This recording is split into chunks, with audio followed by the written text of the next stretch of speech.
గత వారం 10 రోజుల నుంచి ఆక్వీల్లో జరిగిన సంఘటనలు అందరికీ తెలిసిన విషయమే. నిన్న కాక మొన్న శ్రీరామనవమి రోజున రామాలయం ఏదైతే పెద్దపేట రామాలయం ఉందో, రామాలయం చరిత్ర చెప్తుంది 100 సంవత్సరాల మట్టి ఉందా రామాలయం. ఎక్కడ రికార్డులు చెప్తున్నాయి, ఎలక్ట్రికల్ పనులు చూపింది, అన్ని చూపింది రామాలయం అది పూర్తిగాని. ఆ రామాలయంలో శ్రీరామనవమి కాబట్టి పూజలు నిర్వహించి పానకాలు పోయటం కోసం హిందూ బంధువులు వెళ్తే అక్కడ హిందుత్వానికి సంబంధం లేని అన్యమతస్తులు అందరూ అక్కడ పోగయ్యి వచ్చిన హిందువులందరి మీద దాడి చేశారు. దారుణంగా దాడి చేశారు. ఇది చాలా దుర్మార్గం విషయం. ఎంచేతంటే రామాలయంలో పూజలు చేసుకోవడానికి, మన రామాలయంలో హిందువులు పూజ చేసుకోవడానికి వెళ్ళే పరిస్థితి ఈ దేశంలో లేదు.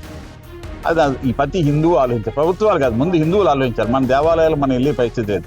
వెళ్తే ఎంత దారుణంగా కొట్టే తోపులాట్లు ఉండొచ్చు, మాట పెరిగి వాళ్ళన్నాను తోపులాట్లు ఉండొచ్చు. కానీ ఇక్కడ మేకులు కర్రలు కొట్టి ఆ కర్రలతో కొట్టారు, మేకులతో కొట్టారు అన్నమాట. తలలో మేకులు దిగి దారుణం అన్నమాట. ఒక వీపు మీద కత్తులతో పొడిచారు, 7 ఘాట్లు పొడిచారు. అలా రకరకాలుగా పొడితే సుమారుగా 8 మంది దాకా గాయపడ్డారు.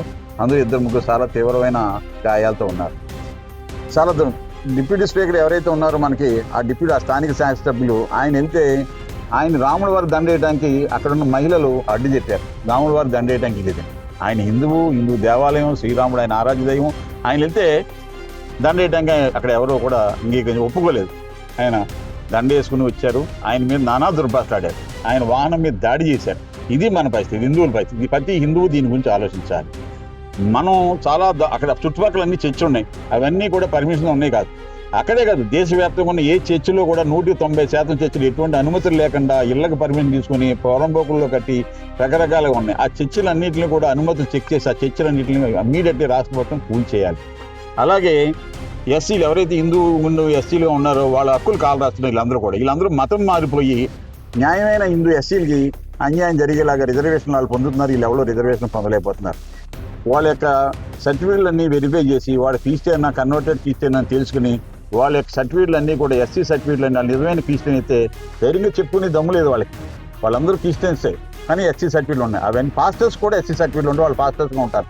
పాస్టర్స్కి 5,000 రూపాయలు ప్రభుత్వం నుంచి నెల తీసుకుంటున్నారు. ఇవన్నింటిని కూడా ప్రభుత్వం పట్టించుకుని వాళ్ళ మీద న్యాయపరమైన చర్చలు, మన అన్యాయానికి న్యాయపరమైన చర్చలు, ఎవరైతే ఎస్సీ సర్టిఫికేట్లు ఉండి బీసీ క్రిస్టియన్గా ఉంటున్నారో, ఎవరైతే ఎస్సీ సర్టిఫికేట్ పాస్టర్లుగా ఉన్నారో, ఎక్కడైతే అనారాధిత చర్చల్లో నిర్వహిస్తున్నారో అవన్నింటి మీద చర్య తీసుకొని మీ విషయం ప్రతి గాఢంగా కఠినంగా కోరుతోంది. జై శ్రీరామ్.